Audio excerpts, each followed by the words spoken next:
This is Climate on the Edge, where we explore the frontier of climate interventions and dive into the bold ideas that could shape our planet's future. And I'm Susan Sue. Kelp Blue plants giant kelp forests at a vast scale, and then we trim the canopy of that and we make products from it that we sell.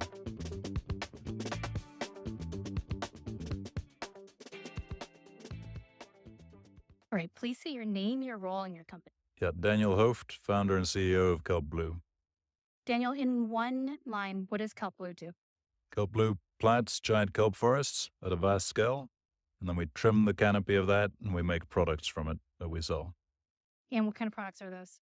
Biostimulants, which is an agricultural input that dramatically increases crop yields, but also helps avoid mortality from drought, helps boost soil health. So it's both short-term and long-term benefits for farmers. So if I'm understanding this correctly, you guys are doing both carbon removal as well as have this utilization revenue pathway. Yeah, our business model is basically biostimulants and then a few other products in the pipeline. And carbon removal, in a way, is it's a side consequence. It is the fundamental reason why we're doing this. It's biodiversity in the ocean, boosting that, and carbon removal. But we're not predicating our business model on the carbon side. We find the volumes and the pricing too uncertain in the future. So the economics is basically based on sale of products. Sorry to get philosophical right away on you, but I actually have a question regarding that, which is if you're to put your VC hat on or your business analyst hat on, and you're thinking about businesses that either come to this market with carbon removal as their main value proposition and then add on these kind of utilization pathways in order to diversify revenue versus the other way around, which is what Kelp Blue is doing. How do you think about those two different approaches? And why have you chosen this particular one for Kelp Blue? So we chose this because of the scale that we need to get to make a meaningful dent in the biodiversity and the carbon crisis. And I keep talking about the two hand in hand because to me, they can't exist on separate planes. If you fix biodiversity, you are fixing carbon in one way or another. If you fix carbon but you're not fixing biodiversity, you're making it worse, what are you winning? And so if we want to achieve those things at planetary scale, we need to mobilize enormous amounts of capital. I don't think the carbon markets are mature enough to mobilize enormous amounts of capital yet. That may come, and I think that's what we've heard today, that hopefully it'll come quickly. But we know that sale of real products that improve people's businesses today can mobilize limitless capital. And so we see the ability to mobilize capital is generated by us delivering great returns to those investors. Does that make sense? The end goal is, without a doubt, inspiration for people, great stories. Our story is already great. Whether we fail or not, there are loads of people who look at us and say, that's really cool, let's do something similar, in whichever industry they are. We want a return on natural capital. So the space that we work in, we want to drastically improve it, not just degrade it less than we normally do. We want return on social capital. So we want our employees, our neighbors, our customers to become better as humans and as businesses. And of course, we want financial capital returns because that's what mobilizes the cash. I often say nobody wants to live in a concrete grayscape where we have a bunch of giant fans and direct air capture sorbents saving us from apocalypse. But you specifically said biodiversity. If we fix biodiversity, we fix the carbon problem. I think a lot of people resonate with that we don't want to live in a treeless grayscape, but then they don't really understand how that connects to your statement of biodiversity being this gateway to the carbon fix. So can you explain that a little bit better? Can you walk us through the mechanism and why you think that's so important? First off, I don't think it's a sort of zero-sum game. Our crisis is so deep, we're going to need extensive investment in all solutions, even those that with time might not prove to be the most effective. Everything needs to get as much funding and as much innovation and scientific support as it can get. What I mean by the two things being interconnected is that the carbon cycle has always been the fundamental cycle of life. Life is based on carbon, and dead life is locked away carbon. And so the most holistic and the healthiest way of reestablishing that carbon cycle to me is the one that where you combine biodiversity boost with some form of carbon sequestration. Great. And as you didn't always do this, as you were thinking through your next steps, what was the key insight that led you to this particular formation, Kelp Blue, this particular company? My story is 20 years of oil and gas, so I come from the dark side. I was Darth Vader's sidekick. What led me to this is largely that, look, oil and gas is full of great people who also want a beautiful planet for their grandchildren. So the simplicity of saying these are evil people or these are great people and these industries are bad and these industries are not, I think is too short-sighted. But what is true is that in business as usual, and oil and gas is definitely business as usual, the pressures of sort of short-term quarterly statements, short-term crises or opportunities just mean that in the rooms where decisions are made, the main decisions which need to be taken to improve humanity's relationship with nature are being pushed out quarter by quarter towards after people's pensions and all the usual stuff, which frankly we all do. Do you make the right choices on a day-to-day basis? You probably don't. It's all human. But it was clear that my original thinking that the best place to contribute to the energy transition or climate change was from within the oil industry was flawed. Ultimately, it was changing me more than I was changing it. And so it required a leap into the deep side to do something which is also much more fun. We're doing something unique. It's in the sea. I don't know if giant kelp forests, but swimming in them is like swimming in an underwater cathedral. There's also this amazing sort of exposure to nature and an almost spiritual aspect to it, which At what point did you realize it was changing you more than you were changing it? And it seems like there was a light bulb kind of thing, and you'd spent your career building in this space where you thought you could be an entrepreneur or change the game by playing it. And then you realize you couldn't. That's a pretty big shift. Was there a specific experience or a personal moment that triggered that?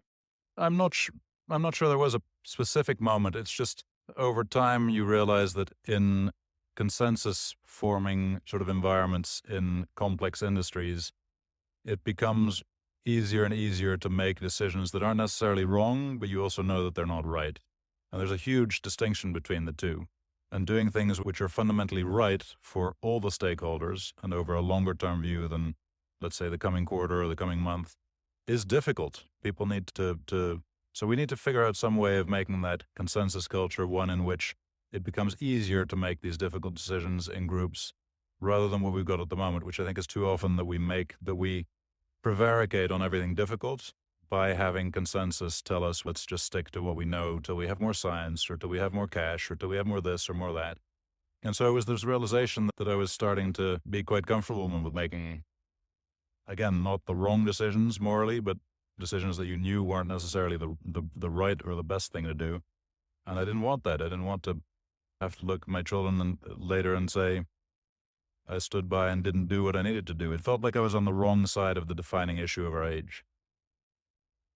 Having spent 2 decades in oil and gas, you would know very well that it forms the backbone to our entire society, and specifically also to the energy transition and even to carbon removal itself in many embedded ways that we're not going to be getting away from anytime soon. Everything from powering the trucks that are moving waste logistics to powering the mines that are generating the metals that build solar panels or direct air capture facilities to even nature based solutions. I'm curious, this is a little bit, again, more philosophical, but what are your thoughts on how we decouple? What does that eventually look like? Is it even possible? Or is that really where carbon removal comes in? Yeah, no, I think it's definitely possible to decouple. And the size of the challenge is significant, but the best thing we could do is from within these organizations show that the right choices are often the most profitable ones. And that takes courage, but it also takes boldness. It takes an effort to not say, "Was the green solution, so we'll accept that it's less economically viable, but it's got to be done." No, you've got to prove that your green solution is actually much better economically than the alternative. And I think we see this in the fact that remote operations in oil and gas tend to be renewable powered now. That's not a greenwashing thing. Nobody is showing PR videos of oil platforms, but we power them with renewables. I think that should give people pause for thought. I moved from driving mostly big gas guzzling four-wheel drives to driving a Tesla, and it is fundamentally a car that is better designed, has less moving parts, and is cheaper to operate.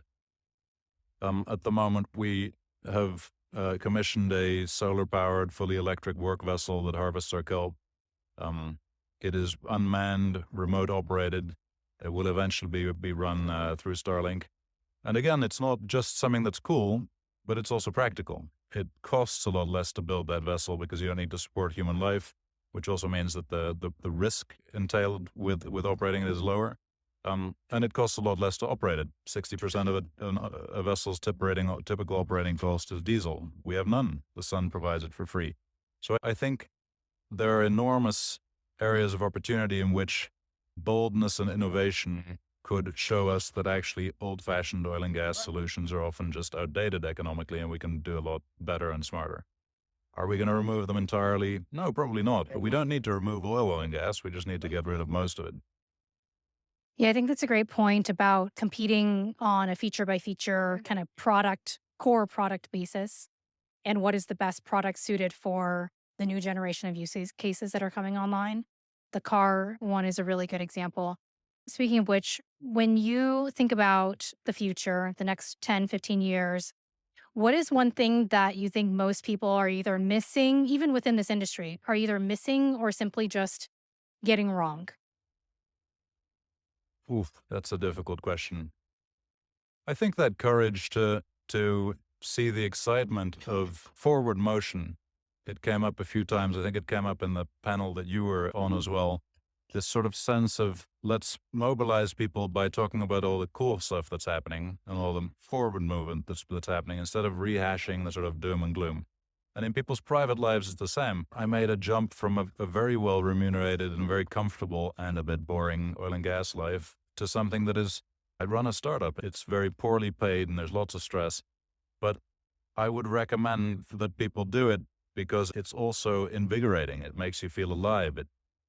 In the grand scheme of things, who cares whether you're a little less comfortable for a couple of years or for the next decades? What's much more important is what meaning do you have in life? How do your kids look up to you? Do you feel that you're inspiring people who you meet on the planet because they are impressed by what you're doing or the cause that you're trying to further? Or are you just another piece of furniture like a whole bunch of other ones? So it's their value decisions. And I think in our society, maybe we've spent so many decades talking down old-fashioned spirituality that we've forgotten that moral choices and values do really matter. They make people feel really good, whatever they are. And maybe they're more important than that next car or your mortgage or the size of your house or whatever else drives people. Yeah, you're actually the second person to have brought up morality in these discussions today, which I think is a really interesting point and something that I imagine will come up more and more. Last question for you. As you look into the future and as you think about what you're doing now, as you mentioned, it's really hard to be a startup founder. You'd still recommend it. It's hard to solve some of the fundamental kind of business model, technology, and implementation problems that you're after. In the face of all that, what gives you hope? Gives me hope, I think it comes back to when you remorselessly do the right thing, I think you end up always finding the way out of whichever trap you think you're in. The traps we think we're in are often of the mind. And so whether it's when you think about funding, we're really picky with the investors that we want. And often you are under funding stress, and yet it's really important to work only with people who convince us that their values are aligned.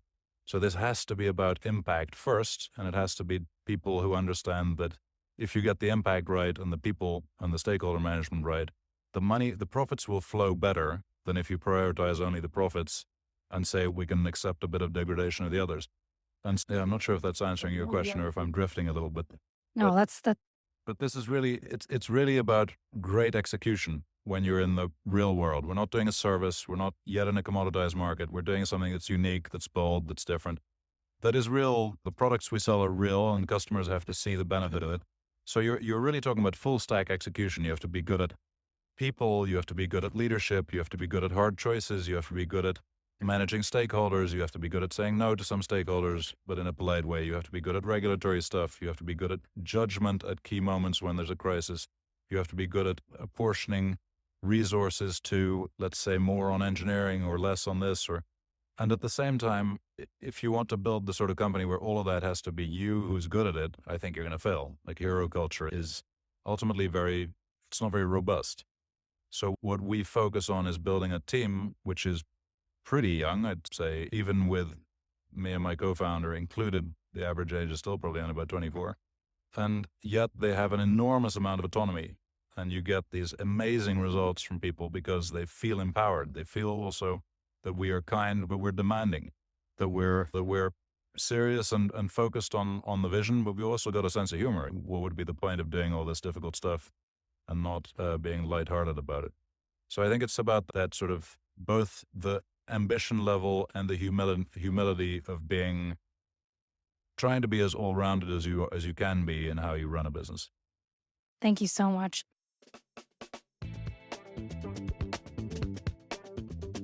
Thanks for listening to Climate on the Edge.